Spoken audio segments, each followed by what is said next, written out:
ఎందుకు లేచావు? వాళ్ళు మన ఎక్స్పర్టే అమ్మా, మనం వాళ్ళతో కలిసి తినకూడదు.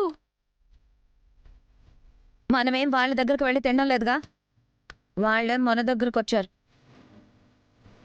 అయినా ఇది మీ తాత డైనింగ్ టేబుల్, వాళ్ళకంటే నీకే ఎక్కువ హక్కు ఉంది. కూర్చో. వాళ్ళతో మాట్లాడకుండా త్వరగా తినేసిరా, స్కూల్కి టైం అవుతుంది.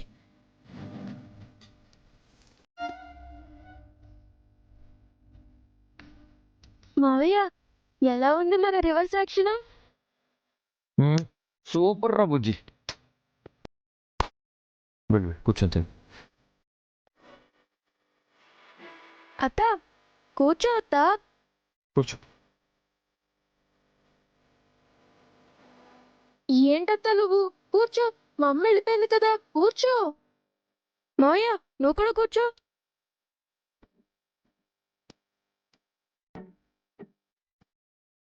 మా అమ్మని చూసావా అత్త? ఆవేశంలో నా స్కూల్ హాలిడేస్ అన్న విషయం కూడా మర్చిపోయి స్కూల్కి టైం అవుతుంది, త్వరగా రెడీ అవ్వవా అంటుంది. పాపం పిచ్చిది. తప్పు బుజ్జి, పెద్దవాళ్ళని అలా అనకూడదు.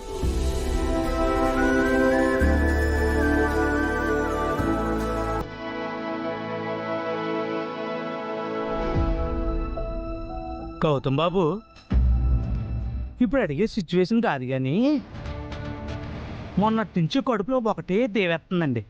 అడిగేమంటారా? అడిగేరా?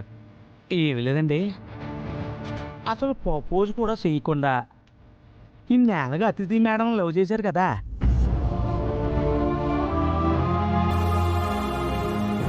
మరి 4 రోజుల్లో ఈ మేడంని పెళ్ళికి ఎలా ఒప్పించారండి?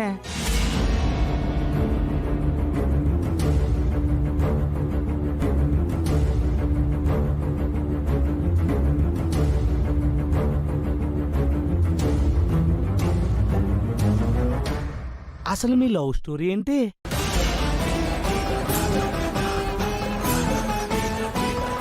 అవును మావయ్య, నాకు అదే డౌట్. మీ లవ్ స్టోరీ చెప్పవా?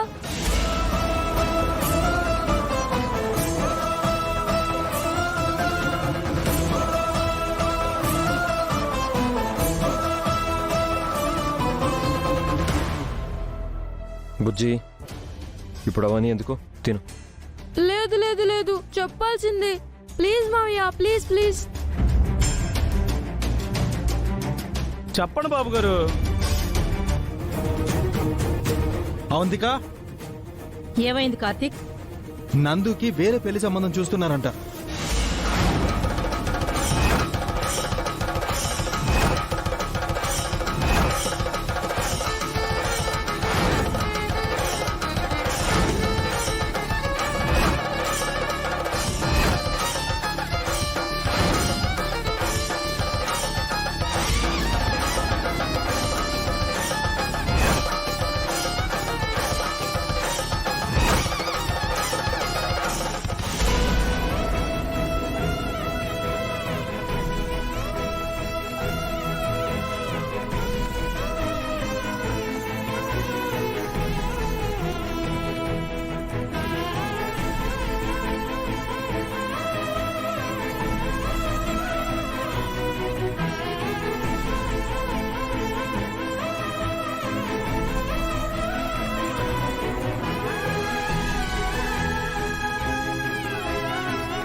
శ్రావ్య, పద.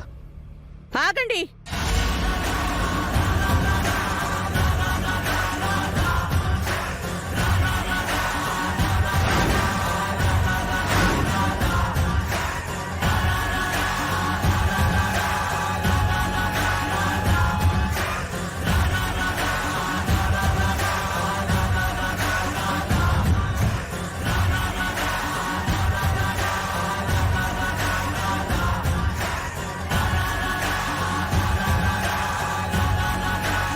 తడిగుడ్డతో గొంతు కోసాక కూడా చాలా తాపిగా వస్తున్నావంటే నీ సిగ్గులేని ధైర్యానికి మెచ్చుకోవాలి.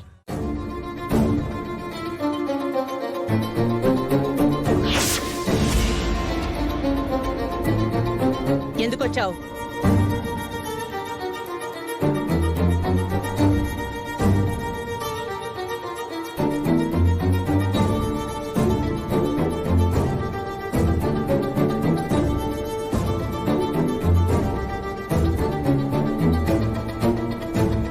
నందుకి సంబంధం చూస్తున్నారని తెలిసింది.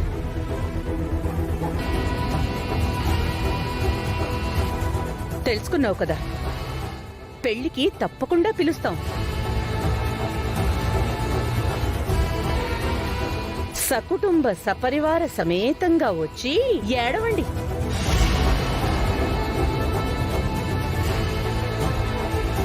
ఆంటీ నేను చెప్పేది మ్మ్.